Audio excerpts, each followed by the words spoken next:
ஓம் சாந்தி.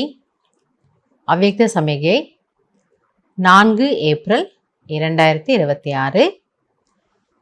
பாபா இன்னைக்கு நமக்கு புரிய வைக்கிறாரு. आप महान आत्माओं का हर मनसा संकल्प हर आत्मा के प्रति मधुर हो, महान हो.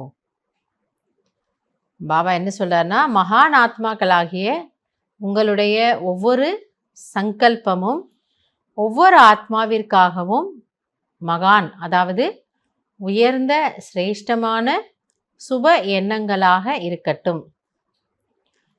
जैसे बाप का स्वभाव सदा हर आत्मा के प्रति कल्याण व रहम की भावना है, हर एक को ऊंचा उठाने का मधुरता और निर्माणता का है. அப்போ அவர் என்ன சொல்றாருன்னா, எப்படி பாபா ஒவ்வொரு குழந்தைக்காகவும் நன்மைக்கான எண்ணங்களை தான் உருவாக்குவாரு. கல்யாண், நல்ல விஷயங்கள், நல்ல பாவனை, இந்த குழந்தை எப்படியாவது முன்னேற்றணும், உயர்த்தி கொண்டு போகணும், அப்படிப்பட்ட எண்ணங்களை தான் அவர் உருவாக்குகின்றார். ஸோ அவருடைய பாவனையில் என்ன இருக்கா? இனிமைத்தன்மை இருக்கு, நிர்மாணத்தா.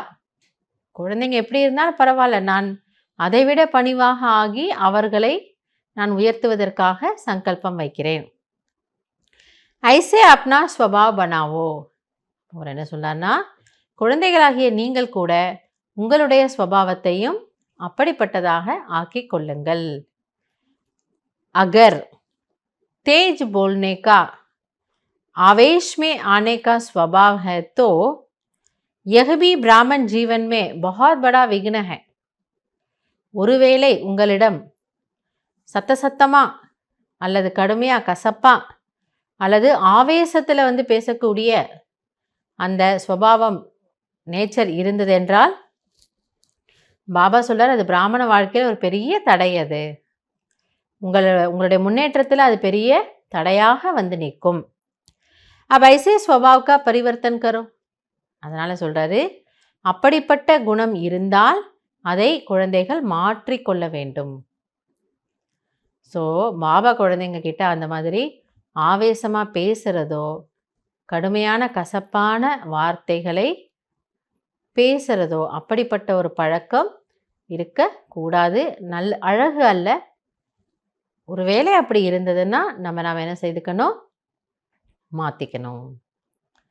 ஸோ இன்றைக்கி நமக்கு இனிமைத்தன்மை, அதில் அவர் என்ன சொல்கிறாரு, நான் எப்படி எல்லாருக்காகவும் நல்ல பாவனை வைக்கிறேனோ அதுபோல் நீங்களும் சுபபாவனை வைங்க.